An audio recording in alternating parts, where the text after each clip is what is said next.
Good afternoon, everybody. Or as we say in Scotland, good afternoon. Okay, thank you very much for joining us here.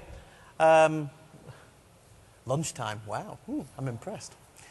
21st century security surveillance versus the erosion of freedom. Wow, that's a great title for a subject, isn't it? By the way, if any of you have watched the American version of this presentation, this is completely different. It's a different presentation. This is the European version, i.e., this is the version I can tell the truth.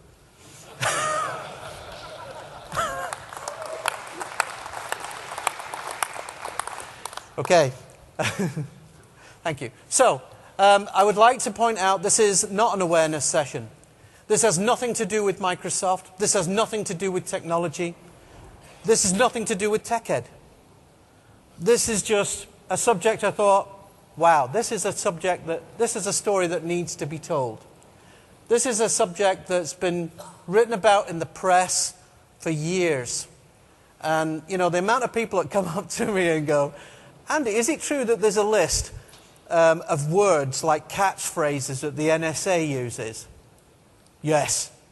Okay? Yes. I've done a lot of research into this topic. And although I can't show you Prism, actually I can show you Prism. I can't show you the Prism, but I'll show you Prism. And by the end of this session, you will know how that technology works. And you will know its capabilities. Okay? Now, whether you believe Ed Snowden to be a hero, or whether you believe him that he's a traitor, I played a little video at the beginning of this. If you didn't see it, I'll post it on my SkyDrive, and you can watch it to your heart's content. So, who am I? Well, for those of you who have just joined us, my name is Andy Malone. I'm from Scotland. I'm an MVP, like Marcus, Sane, Paula, in enterprise security. They're the geeky ones. I'm more of a people person, shall we say. Okay? My specific interest is people, how people think, how people work. And it's amazing how easy people give up their freedom. You know, last couple of weeks ago I was talking with Marcus, and we were saying it's a little bit like a frog in boiling water. You know, the erosion of freedom is like a frog with boiling water. You stick a frog in boiling water, it'll jump out. But if you stick him in cold water and heat it up, he'll stay there until he dies. So, that's my analogy for the erosion of freedom. I'm an MCT, Microsoft Certified Trainer. I train all over the world. I train commercial people, government people, military people. I'm a consultant, a security consultant. I work with Paula. We do pen testing. I do the social side. Cybercrimesecurityforum.org is our website. And come in and see Paula's sessions. She'll melt your brains tomorrow. So, as I mentioned, you can get all my extras, everything. I just dump everything, all my research, white papers, all the tools that I'm showing at TechEd, slides, everything is up there right now. So just go to my SkyDrive. I posted the link just before these sessions, and you'll get the SkyDrive link. All right? Great. So, where's a good place to start? Well, this is the agenda. This is what I'm going to talk about. I'm going to talk around these topics as well. So what is a good place to start? I think this is probably a good place to start.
So, many years ago, George Orwell wrote a book, 1984.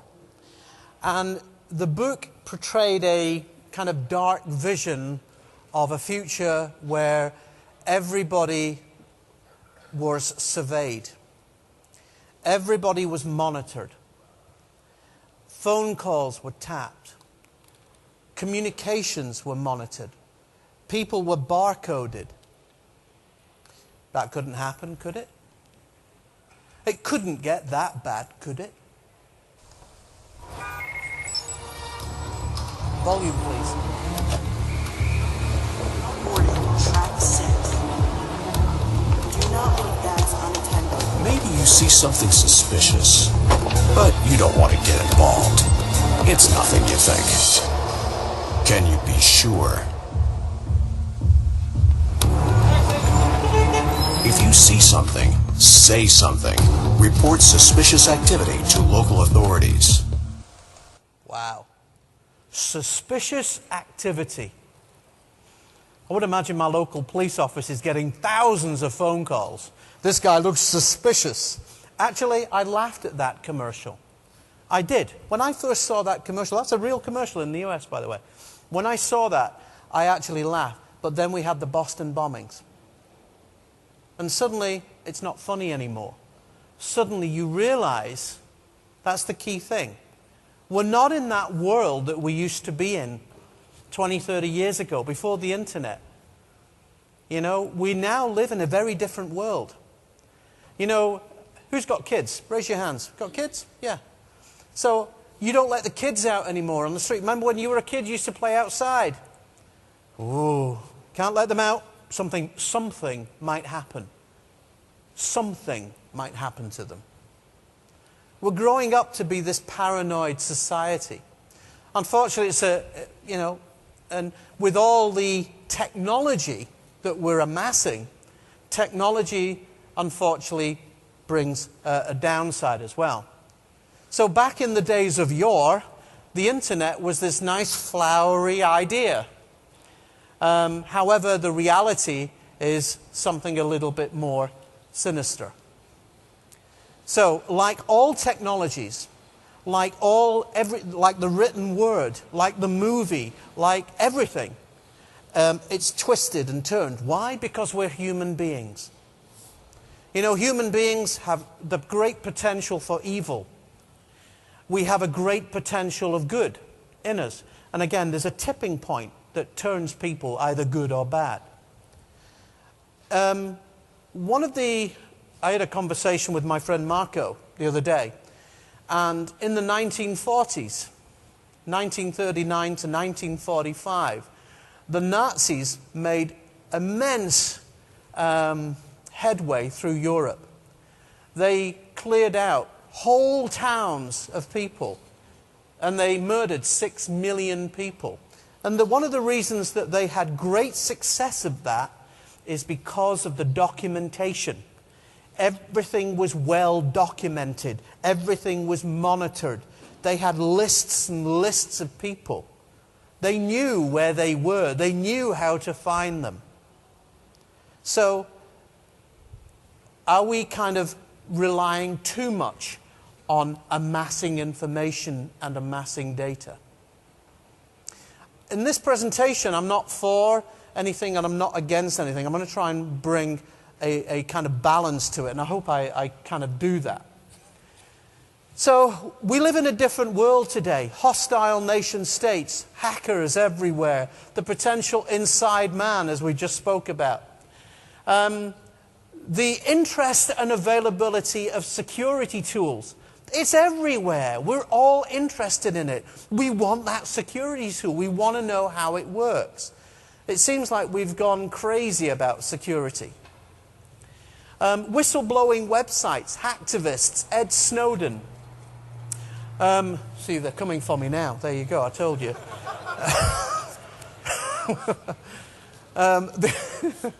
The availability of security tools and governments. Okay? So these are malicious players in this whole new landscape. And to be honest, is it a new landscape? This landscape has always been here. It's just that we've got different tools to manage the landscape now. It's all about risk. So whether it's operational risk, whether it's financial risk, reputation, if you want to do any kind of business on the internet, if you want to work with a foreign company, if you want to employ somebody, it's all about risk assessment. And if you don't know about risk assessment, then you're in the wrong job, quite frankly. If you're not doing a risk assessment, you're in the wrong job. Okay? You're too focused on, ooh, I need to deploy that antivirus software. Okay? Bad guys come in lots of different places, often from the least expected place. So, who are the bad guys? Who are these malicious players? Anonymous. Are they bad or are they good? They stand for freedom. They stand for the rights of a person. Yeah? WikiLeaks. Ooh. Ed Snowden. Woohoo. Yeah? But the problem with anonymous is what? Anybody can be anonymous, including the government. Governments can be anonymous. Plausible deniability. Let's go and hack North Korea. Plausible deniability. Let's drop Stuxnet on Iran. Plausible deniability. It wasn't us, it was anonymous. So the problem with groups like Anonymous, and I respect groups like that, is that maybe it's time that they came forward and stepped into the political foray. Other ones. The Inside guy. Spoke about this guy. I'm not going to focus too much about this. But this is a real growing and present danger, I would say. Other things. Technology. Technology is making it very, very easy to track people. Okay? There's lots of tools and technologies to find out information and information gathering. So for malicious players like hostile nation states, state-sponsored crime is becoming absolutely critical. In fact, it's one of the biggest and fastest growing areas of attacks. Okay? Did you know that there were more patents issued in China in 2012 than at any other time in history? And it's growing every year on year. Now, are they really smart people? Yes, they're smart people, but surely they must have a little helping hand. And I'm not saying that it's just the Chinese. Of course, the Americans have got this tit-for-tat thing going on. Okay? So, of course, it's not just the Chinese. It's a number of people. And why do we do it? Plain old. Money. Okay? It's the root of all evil, I'm afraid. Maybe if we all live in some kind of Star Trek utopian society where we don't use any money anymore, maybe that's the way forward with society. But that's not for me to say. WikiLeaks. Okay? So, do you think that it's right that people see a whole bunch of diplomatic cables? Is it right that guys like Ed Snowden tells his story and comes forward and say, the government is hacking you? Who is the government? The government represents you, the people. Do they have the rights to do this? On one side. Yet on the other side, you've got all these bad guys with lots of technology. You know what I mean? It's a very, very difficult scenario. So who is right and who is wrong? Personally, I think probably what he did was a good thing. But from a few drops of blood, which he's basically initiated now, he's starting to hemorrhage. And I think it could get dangerous for him. But I think he's very strategically smart. I think the way he's done it has been very, very clever. But he's an ordinary guy. You saw the interview at the beginning. He's just an ordinary guy with no specific skills, just like you and me. These guys, hostile nation states, okay? We've seen an increase in hostile nation states, whether it's North Korea. This is nothing new. This is history. History's been like this for many years. These guys will come and these guys will go. Okay? That's history. That's the way it works. This is an interesting one, though. Infrastructure, national infrastructure. I come from the UK, and like some of you maybe have been to the UK. And in the UK, in London especially, we've got sewer systems in London. Okay, world famous. These things were built in the Victorian era. These things are over 100 years old, 120 years old. They're starting to crumble. So what do? We start investing in money. Yes, we start to manage water systems. We start to manage electricity grids. And how do we do that? Let's make them smart. Let's install computers. Let's install technology. Let's take it away from human beings and let's monitor it with computers. Okay? The downside of this, of course, is that you're then opening this up to potential cyber attack. And I had a very interesting conversation with a guy from NATO. In fact, this is a session that I might do next year. So I'll maybe look at that next year. So this is a very, very... How do we protect your national infrastructure? So on the one hand, you've got the situation with Ed Snowden where he's starting to blab. And on the other hand, you've got potential cyber threats and cyber terrorism. Who is right here? And then you've got terrorists. Okay? We live in a dangerous world. We've had the bombings in London. Hell, we've had the bombings here in Madrid. We've had a guy in Glasgow drive into an airport terminal. We live in a dangerous world, and we need to protect ourselves from people like this. So remember what I said, freedom fighters like Anonymous. Anonymous believe in freedom. Great. But there's a point, there's a tipping point where for freedom, where you just take that step forward and you then go into the fanatic and then you go into to becoming a terrorist. So, these are the threats that we live in today. So, I'm under no illusion that we need to change the way we work. We need to change our infrastructure. How do we do that without taking somebody's freedom away? It's a tough question, yes? It's a very, very tough question for governments to do. So, Stuxnet. Cyber warfare, actually, they don't like us calling it cyber warfare. Did you know that, by the way, if you hack into a computer in the United States, so if you hacked in, just, use one of those security tools and you got a command prompt, did you know that you're actually committing an act of war against the United States? Yes? You are declaring war on the United States. That's interesting, don't you think? So, oh yes, it's just some interesting websites that you may find useful. So, it's all about detecting threats and, yes, we all talk about, how can I defend myself and detect a threat? Oops, that's another one for another time. Let me bring this guy up.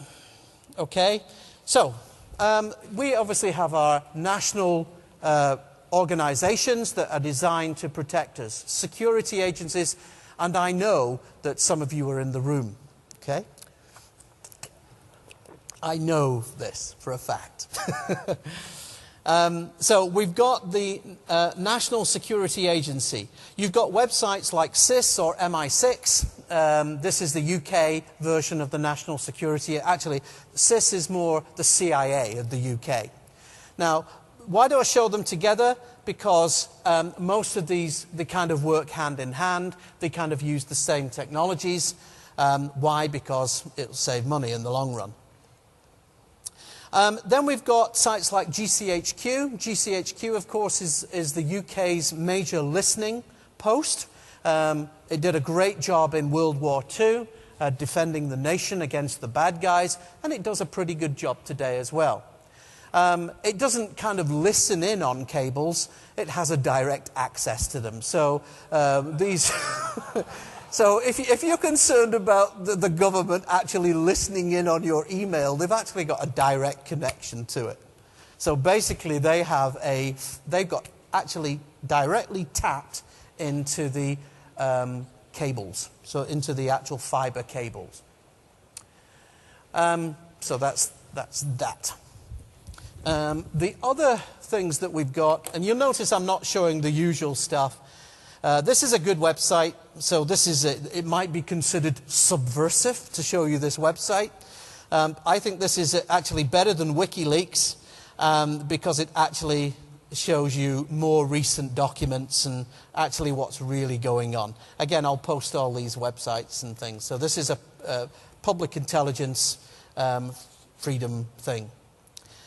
If you want to know what are the good kind of current cyber threats, Shodan is brilliant. I don't know if you've seen Shodan. You can sign up. Again, use it very carefully though, because you could get yourself into trouble. But again, things like you've heard the story about open webcams. This will show you how to do it. Okay. You've also got a number of threat intelligence tools as well. So this basically, this company is one of the many corporate companies that supply information to governments worldwide. And you can see this shows you basically current threats around the world and what the current situation is. And you can kind of zoom in, and that makes very interesting reading, by the way. Then, of course, we've got, it's always interesting to know how governments are preparing for potential cyber threats, potential terrorist acts. And to be honest, if you are going to attack somebody, it's very, very important that you know what their response would be. As I mentioned, if you're going to attack somebody, typically you would make a lot of noise over here and then do the damage over here. That's kind of good strategy. So again, you need to take that helicopter approach and look at all of these scenarios. By the way, if you fancy a job with the Secret Intelligence Service or MI6, if you fancy yourself as a bit of James Bond and a programmer, again, Interpol are also hiring people, as is MI5. You can go in there right now. The UK are investing $6 millions of dollars on hiring potential hackers. So if you fancy, actually, it's not that exciting, really. I know some of these people. They're just like you and me, geeks. Actually, you probably are. You probably earn more money than they do. Okay, so some useful websites there, but again, it's always useful for analysis threats. Again, there's lots of software and technology out there for that. Very interesting. I gave a very brief kind of little demo in the last presentation.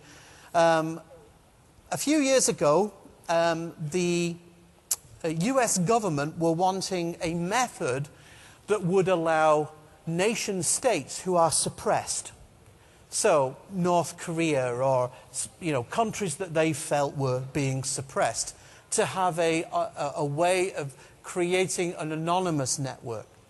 Out of that idea came something called the Tor network. The Tor network is a very, very clever anonymous technology.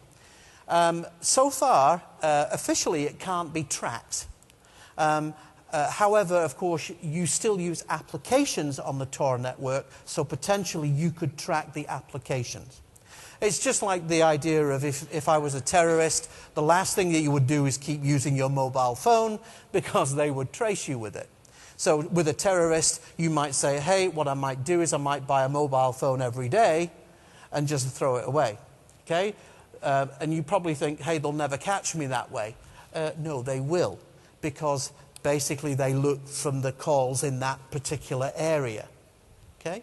And that's actually one of the ways that they actually captured Osama bin Laden, if you remember that story. Because they threw their phones away every day.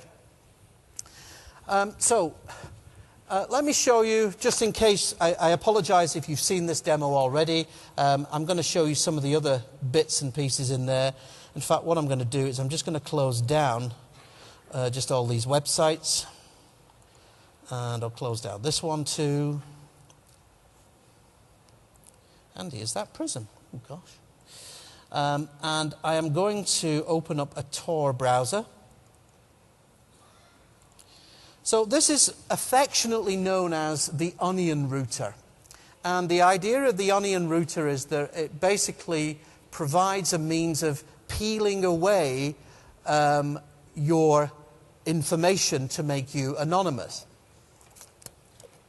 So you can see here that if I go here, it basically generates a new identity for me. You can send messages, you can communicate. So it's not just the web. Here I'm talking about anonymous FTP, anonymous email. So you can imagine if you use encrypted email over Tor, that would be pretty secure. So I have some, just go into here, and let's have a look at what I've got. So if I go into the hidden wiki, for example. So the hidden wiki for me is kind of a front door into this kind of network. And what's happened, what was a really good idea, a freedom tool to give people a voice, has actually, like any other technology, has been manipulated, and it's been basically turned to the dark side of the force. So let's try this. Now, the thing about the reason I've got an error is it changes its address all the time. Okay. Now, if you try and look just in regular Google, Bing, whatever you're using, you'll never find this. Okay? So if I type, sometimes it takes a little while.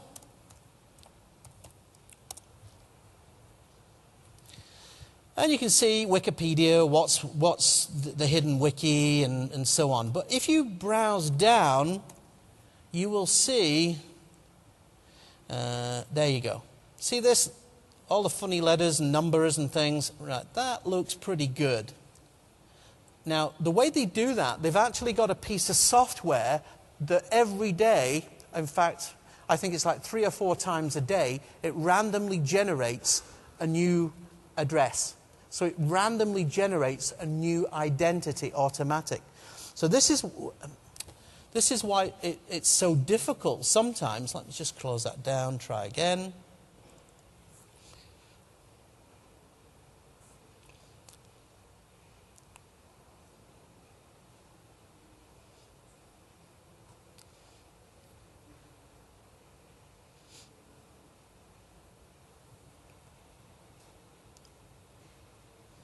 Okay.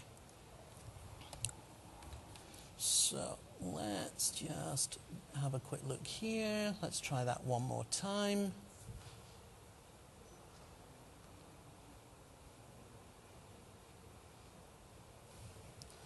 And you can see every time I open up the browser, by the way, okay, for some reason I'm not getting a connection. Okay. Okay, like all good presenters, I come prepared.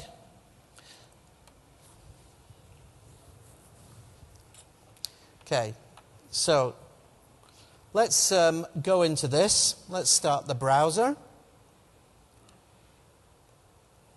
But even my demo doesn't work. That would just be typical, wouldn't it? Okay. So here we are. I'll type in the hidden wiki. And you can see that the address here is completely different to the one that I was just showing. So the numbers are randomly changed. Okay, so I've got this connection to the onion router, and this is the gateway to the Tor network. It says, and I love this, by the way, on the right there, it says reporting abuse. I love that. There is so much abuse on the hidden wiki, it's unbelievable. So basically we connect through the Onion router, and this takes us to this particular web page. Now, I would urge you, this is a very dangerous place to be. You can do anything here. I'm not talking about the Pirate Bay here. Yes, you can find that stuff. But you can truly find yourself in a very dark place with some very serious people. Okay? I'm talking about drugs, guns, money laundering, prostitution, child slavery, passports. You can get illegal passports, new IDs, and I'm talking about genuine European passports. You can actually get a brand new official identity here. So there's lots of commercial services. They tend to use Bitcoin, and Bitcoin is becoming the money of the bad guy. It's a perfect money laundering tool. I'm not saying it's a bad thing, but it's just, again, the way it's being used. So again, I'll stick this video up, but seriously, you play with the Tor network, play with the dark web, but be very, very careful, okay? I was actually going to open up some other sites, so I apologize I can't do that, the full demo here. What I'll maybe do is I'll maybe do a recording later and I'll post it. So that's that. So, hopefully, in that you can see that the threat landscape is quite serious. You can see that what we're up against is quite dangerous. So, what has the government response been? Okay. Well, first of all, Barack Obama, he said, we are trusting our lives to this technology, so it seems only fair that we protect ourselves against it. Okay? So the point is, what is the correct balance here? I personally don't know the answer to that question. What is the correct balance? But hopefully, by the end of the session, you'll have a general idea. So the US government response, the National Security or Cybersecurity Initiative, same as the UK, same as NATO, same as Sweden, same as Norway, they've all got one. Cyprus has got one. Okay? This is something that has had to be initiated over the last few years. They've got a whole bunch of programs in there. Things like identity and benefit fraud. Okay? Cross-border money laundering protection, financial, commercial fraud, criminal proliferation, narcotics, trafficking, sex, the sex trade. So all of these things need to be managed somehow. Our law enforcement people, and some of you are here, and I have the greatest respect for you. But the thing is, you're not trained enough. You need to be trained more in this stuff. Okay? The FBI do a great course for law enforcement people. But this is beyond that. You know, some of these threats are beyond your basic hacking stuff. You know, Marcus will talk about, you probably did this morning, APTs, Advanced Persistent Threats. State-sponsored hacking. I mean, this is stuff you would never find. This is serious stuff. This is stuff that's got budgets of millions of dollars to produce. So we're not talking script kiddies here. So we've got the Patriot Act. Very unpopular, the Patriot Act. Okay? So the question is, you know, I want to put my data, I don't want it going through the United States. The fact is, if you deal with an American company, your data goes through the United States one way or another. Irrespective of what they say. I don't care what they say. And don't be naive to think that it doesn't. Okay? Again, I'm not supporting Microsoft, I'm not supporting Google, I'm talking about them all here. All right? You've got the Protect IP Act, and this is something that does need to come in, PIPA. So the protection of intellectual property. So the thing about the web is, you know, cybercrime is all about making money, and if I can get my idea out to the market before you, then I'm going to make a potload of cash. Emergency psychological referrals program. So there's a whole bunch. The C3, Child Exploitation Division, great division.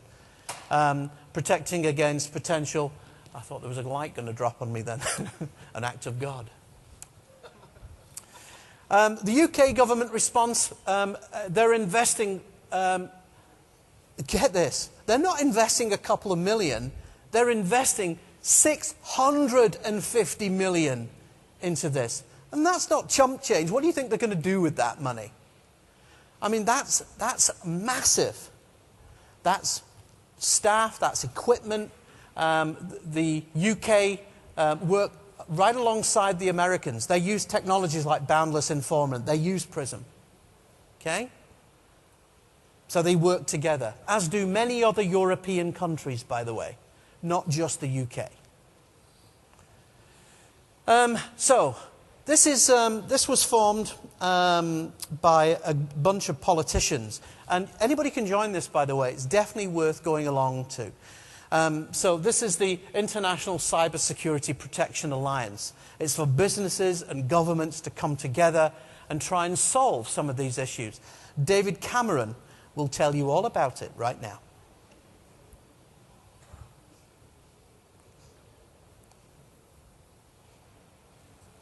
Over the past 30 years, the world has been transformed by technology. We've seen a genuine revolution in the way we live, work, and communicate. And millions of people around the world benefit from that. But with this new openness has come a new vulnerability. Cybercriminals are attacking national infrastructures. They're targeting businesses.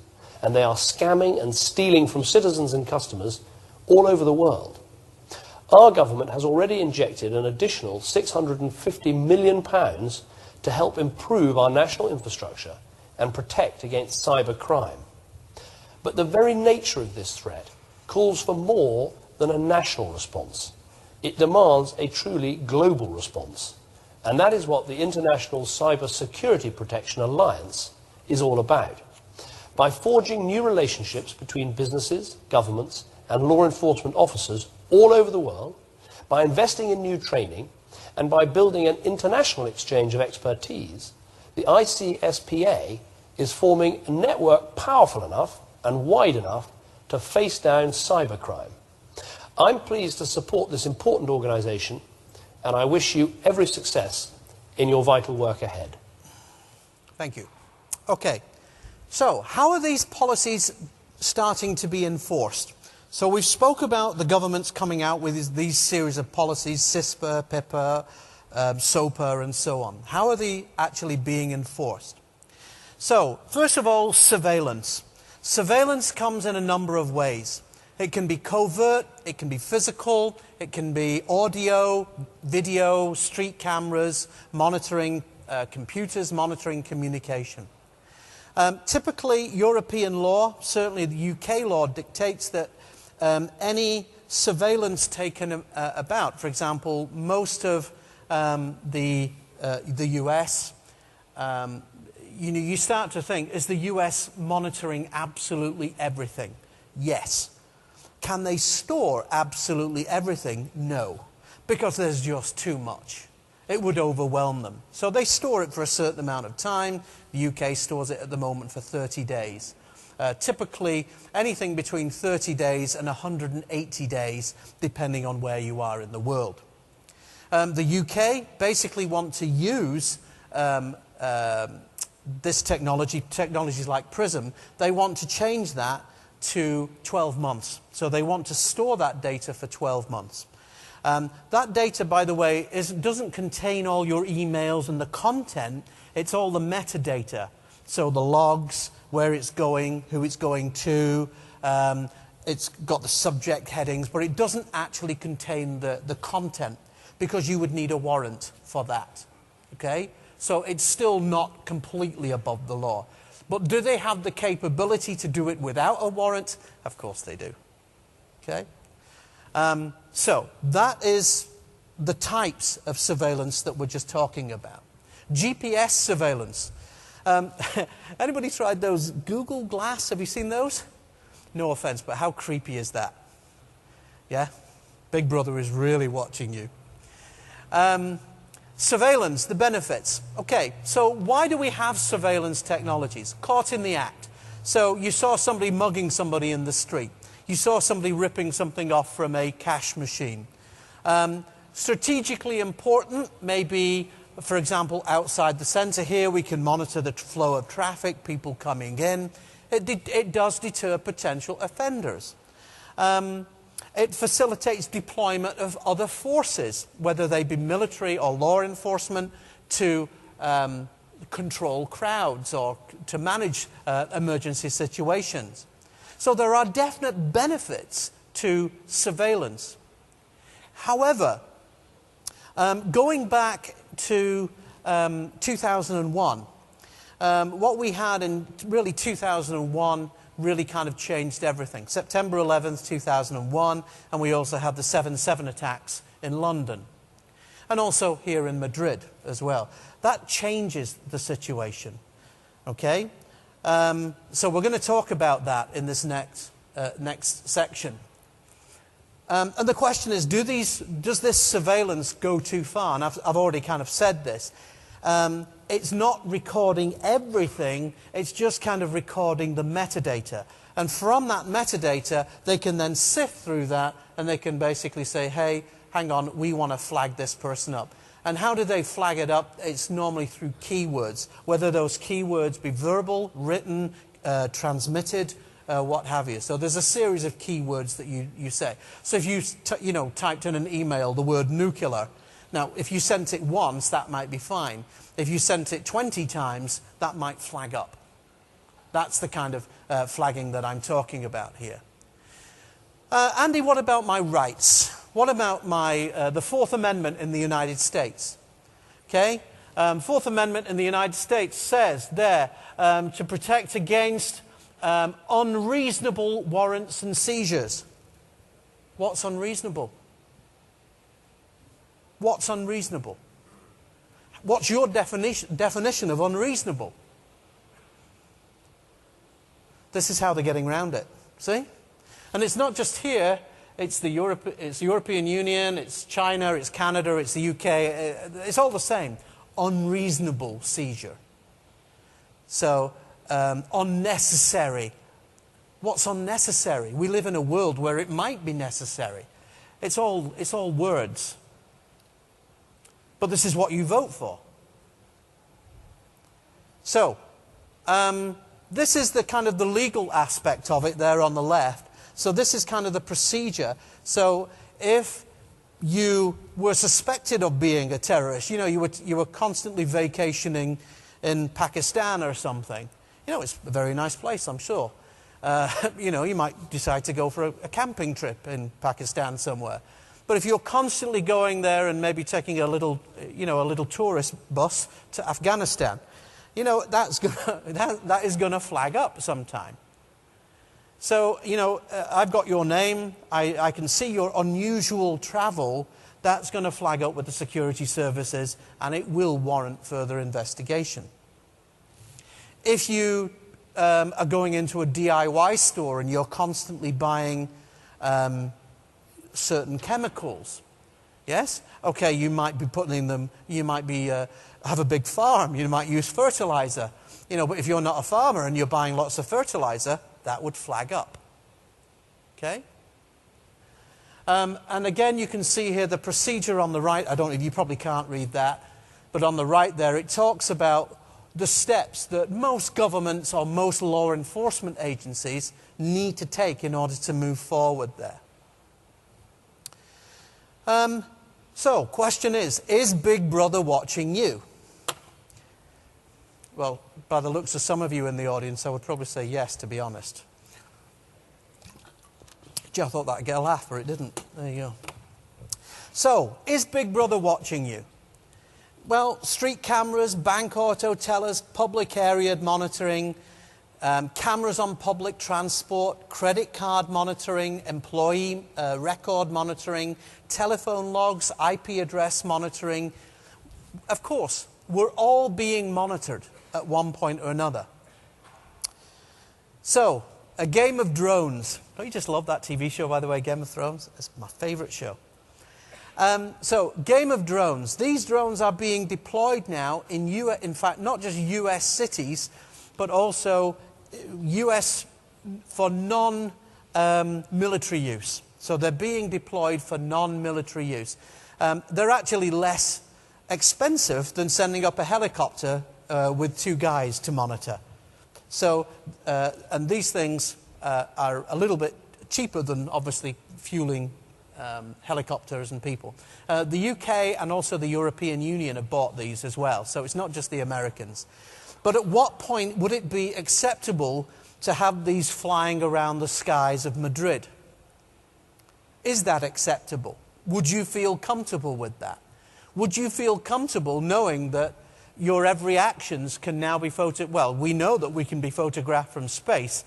I mean, the commercial version of this is Google Earth or Bing Maps, where you can, the thing that makes me laugh, by the way, Google Earth, where's the one place? You can go anywhere in the world in Google Earth. Where do you go? You go to your house. Why? Why do you go to your house? This is my house. Yeah?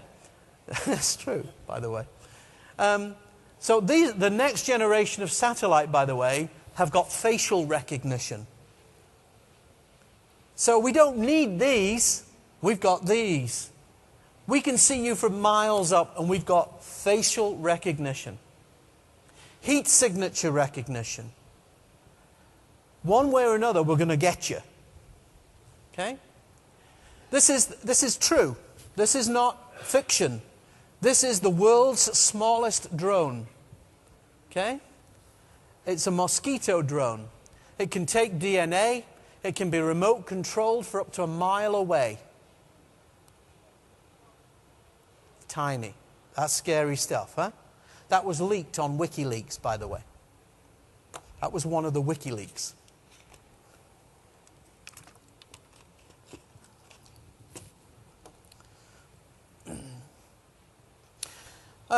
Okay, so some of the technologies that are out there, this is a company called FinSpy. You won't find them in the phone book. This is a company that produced law enforcement technology. And this is one of their technologies. This is called FinSpy ISP, and essentially, or FinFly rather, and essentially what this does is at the ISP level. So this would be done at the ISP, or the phone provider. Essentially, we would go in, law enforcement would go in and actually install an appliance directly at the ISP level. So irrelevant of where you're hosting your website or whatever, it's actually, this is taking place at the actual core level, or at the telephone exchange, for example.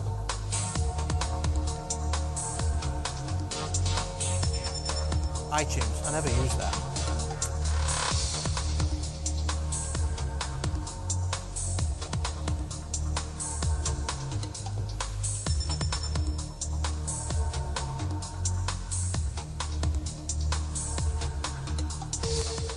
So, there you go. He's got complete access to your system. Okay, now we start getting interesting. This is where the presentation is completely new for TechEd Europe. Okay? Room 641A. How can I tell you about this? Right. Where's a good place to start? Back in the 1990s, a group of guys came together and they worked at the CIA and they worked at the NSA. I'm not going to give names because I want to live at the end of this session. Okay? So basically these group of guys came together and they said, okay, in the case of a cyber attack, we do not have the defenses. We do not have the technology. We have no way of sifting through data. GCHQ were the same. We have no way of sifting through data. So, after September the 11th, 2001, George Bush immediately came forward and said, okay, we need something here. Now, Project Echelon, and this is basically where it really started. So, 641A, in fact, I can even show you the building. In the slide deck, I've got the Google Earth settings. You can see the building and so on. So basically what it is, top secret document, don't ask where I got this, which basically ordered the telephone communications in the United States and associated locations to start monitoring all traffic. Okay? So that was the first thing. So it's located in the SBC Comms building in Folsom Street, San Francisco. It's AT&T. Basically, this is what we call an SG3 seizure room. And this is where, basically, there's about 20 or 30 of these in the United States alone, and there are a number of these throughout the world, and also Europe as well. They're designed to tap directly in to fiber optic cables. And that traffic is then directed to the Utah data center in the United States. So it's fed by fiber lines, and all that traffic then goes to the United States.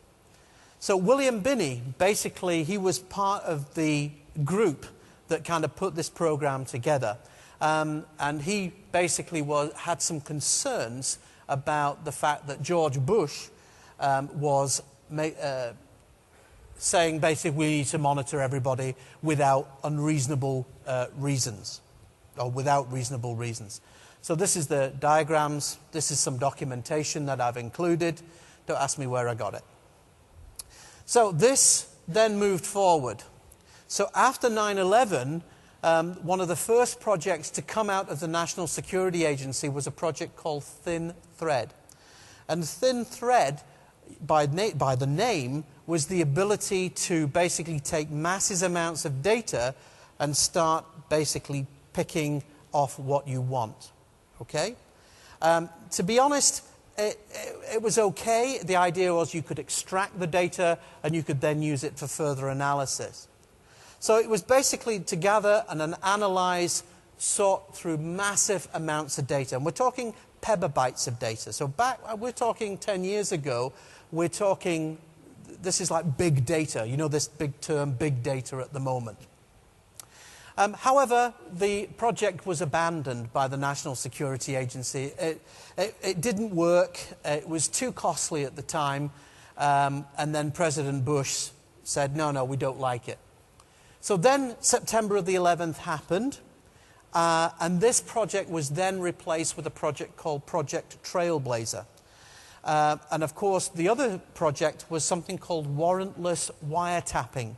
So basically where if you were suspected of being a bad guy, they didn't need a warrant.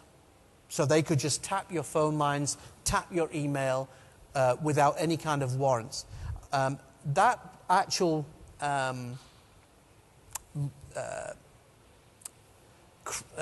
task has actually never been removed. It's just been replaced. So that is still in play, by the way.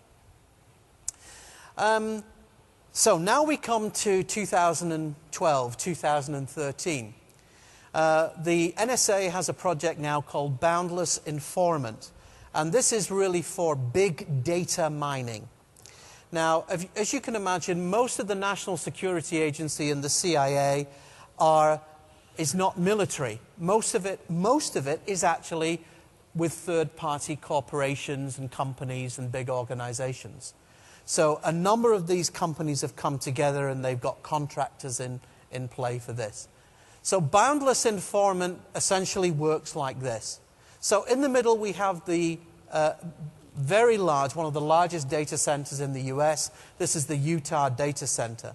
So data that comes in from satellites that's monitored comes into the aerospace data analysis facility. You can see here how the NSA and CIA kind of work together and they share the same kind of technologies here. So it doesn't just deal with both domestic incidents, but it also deals with international incidents as well. So this is Boundless Informant. And you can see that Boundless Informant essentially is a big data analysis tool. So on the surface, this is just one of the tools they use, by the way, not just the tool. This is just one of the tools. So the idea is, in the world, it can show you where are those keywords being flagged up, where are people being subversive, where is it being flagged up. And you can drill down into this and really get a handle on what is going on.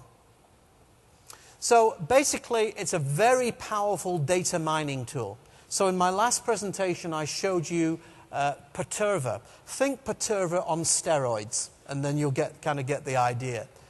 It uses big data capture. It looks for visible trends, not just in words, but in communications, in website searches, and so on. As you can appreciate, it takes the data in blobs. So if you're a developer, you know about big blob data. So it takes blobs of data, and it basically stores them, and then it basically sifts through them. The technology behind this, if you want to know how this technology works, then look behind the actual service. These are some of the companies that supply, and you'd be surprised, a lot of it is actually open source. So, and you can actually go in and look, and you'll pretty much work it out, how it actually works. So I put in some links. There's also some extra links in these slides as well, again, which I'll make available to you. Another technology is a product called MapReduce. So this is the graphical kind of side of it. So you've got the data mining tool there, and this is the MapReduce here. And you can see it uses Apache Hadoop software and hardware as well. I mean, it's got many, many applications, this technology. So not just military, but it's also got commercial, energy. So you'll probably see it in many different guises. So now we come to Prism, okay? And you'll recognize this slide. This is Mike Oldfield, Tubular Bells. Remember the album? This is Tubular Bells. So the idea is you've got a light prism here, and you shine something through it, and you get a pile of stuff. Actually, I really should change it round. That's better. Because that is what Prism does. It takes all the noise coming in, and it allows you to filter through specific bits of information. So essentially here, the type of data that I'm talking about, we refer to it as citizen data. As I've mentioned, things like internet searches. You'll notice it's different from phone tapping. Phone tapping uses a different technology. So this is alongside that. So internet browsing searches, the histories, downloads that the user's downloading. So if you're downloading child porn or something like that, you're going to malicious websites, you're sending SMS messages, you might be using Skype or whatever you're using. It's going to get all of that data. Things like cell phone data, so mobile, SMS messages, social media, everything. Credit card transactions. It looks for surveillance cameras. It hooks into all the surveillance cameras. So you're probably thinking, ooh, born identity type stuff. And more importantly as well, is it looks for trends in the data. So again, is the NSA monitoring you? Again, give them a reason to monitor you. That's the point I'm making with this. So it's designed to not just capture the data, it's designed to analyze the data. So Boundless Informant basically is a blob data tool. This is a tool which allows you to refine it, shall we say. And that information can then be passed to the operations team. So whatever assets the operations decide to put in play, whether it's a military operation or what have you. Now, I mentioned the NSA word game. This is some information on this. Again, I'm providing much more on my stuff. And you can see that there's lists of words. So this is probably the most up-to-date word list that's out there. So this word list is actually it's shared with the FBI, NSA, Mossad, MI6, and all of those. Some people in the back are looking nervous there, by the way. Sorry. So basically, these are some of the slides, of course, that Ed Snowden has leaked. So far, he's leaked about 8 slides from a deck of 30 slides. Now, and the question is, has he gave secrets away? Well, the question is, to be honest, he's not given that much away. So, the fact is that he spoke to the Russians and Chinese, probably the worst people that you could speak to. So you can see here that much of the world's communication flows, and depending on where you are, so Europe and the US, for example, you can see that the bandwidth that they have to play with. Also, we've got here companies that signed up to Prism. Now, whether they signed up voluntarily or not, in fact, Microsoft was one of the first. I'll probably never work for Microsoft again now saying that. Apple, just a few months ago, was one of the latest companies to sign up to the Prism program. And this program costs $20 million a year to run. So this is just the software with the company that actually designed Prism. This is just the maintenance costs per year of running this program. So we can see here two technologies that we basically have here. Upstream. Oh, somebody's birthday. How nice. So we've got Upstream here. Upstream basically deals with, as you'll recognize the name there, Blarney. He was involved with the phone tapping side. So the phone tapping is the top bit. The bottom bit there is all about the Prism program itself. And you can see the types of information that it can take. So it can look for behavior patterns, what people are browsing for, searching habits. So if you've got a potential terrorist, they're looking for websites on bomb making, for example, that is going to flag up and it will alert the authorities. So who designed Prism? Well, Prism is designed by a company called Sisense. It's an Israeli company. Interestingly, when I phoned them, I spoke with a nice Israeli lady, and they phoned me back. It was an American guy. Okay? The NSA basically has access to millions, basically everybody, with this potential technology. And obviously their investment has to be, they need to get their investment back. How do they do that? They lease it to other governments. So, for example, the United Kingdom are using this technology alongside the NSA as well. So this is Prism. So if I just go in here, and where are we? Oh, let me just take this.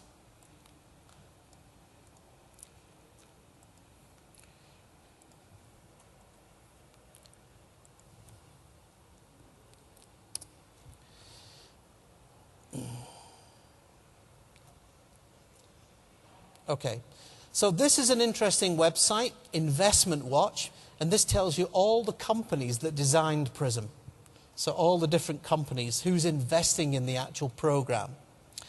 The other one is the actual software itself.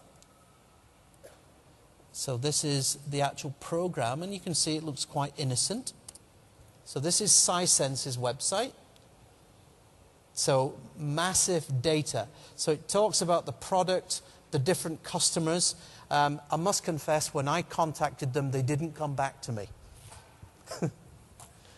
And if you try and get an online demo there, I couldn't get it working.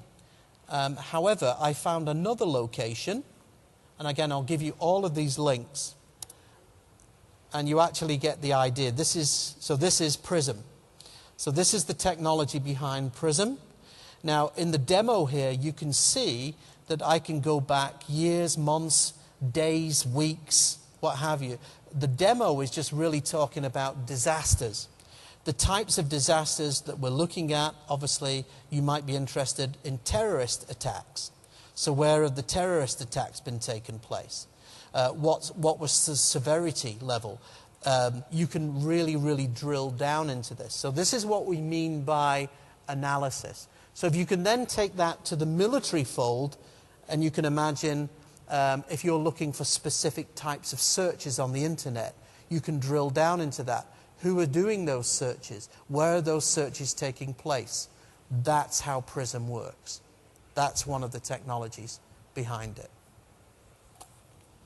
So have a look at Sisense. Very interesting website. Best of luck in getting a demo from them. Okay. But does it stop there? I have to actually say no, it doesn't stop there. The National Security Agency, and along with other worldwide, they actually have a program called GIG. This is something called, the idea is we have a global information grid. So the idea is that you can look at all the global communications and analyze everything irrespective of where you are in the world. So basically, this is a fundamental shift in how governments are collecting information. It looks and it's providing and connecting to a globally connected world, and of which cloud computing is right at the center of that. So it uses a lot of commercial technologies. So where is my freedom in all of this? I don't know if anybody has ever been to Washington, D.C. Has anybody been? Raise your hand. Yeah? Okay. If you ever go to D.C., go and stand at the Lincoln Memorial. Just stand there and read the words on those stones. They are amazing words. And sometimes I look at those words now and I think, we've really lost our way in the world. Commercialism has really taken over. So when we talk about freedom, are we talking about the freedom of speech, the freedom of the press, the freedom of assembly, the freedom of religion? These are fundamental things that we should all be able to enjoy. But why is my liberty and freedom censored? What reasons? Well, a number of reasons. In times of war, secret, sensitive material, whether it be communications, whether it be print, whether it be somebody saying something. The idea is it protects lives. In World War II, for example, this was a very important factor. Protects against racial and religious hatred. It's all very well, I have the greatest respect for people. They can follow whatever religion they want. And irrespective of the religion, they should not say racial hatred. Press misuse, okay? Crossing the line. Child protection. Protecting an individual's right to privacy. These are all fundamental things that we should be able to enjoy. So Andy, how can I protect myself in this surveyed world? Are there any tools that you recommend? Well, if you're truly paranoid, you can get one of these. This is an anti-surveillance pen. So I've actually got one. You walk into a hotel room and just walk around the hotel room and it will look for any potential hidden cameras or bugs. And it will put off a high-pitched screech. A guy in Japan had come up with this one. Okay, I don't want to be found on the web. I don't want to go through security. Yeah, so you can actually put a false fingerprint on. Yeah, interesting. And if you're worried about somebody tracking your phone, then you can get this little gadget. Okay, there's a whole bunch of stuff like this. Again, truly though, is this going to have you hidden from the government? Okay, is it making us paranoid? All of this. So are we living in this paranoid world now? Are we paranoid, or are we at a stage where we just have to accept this?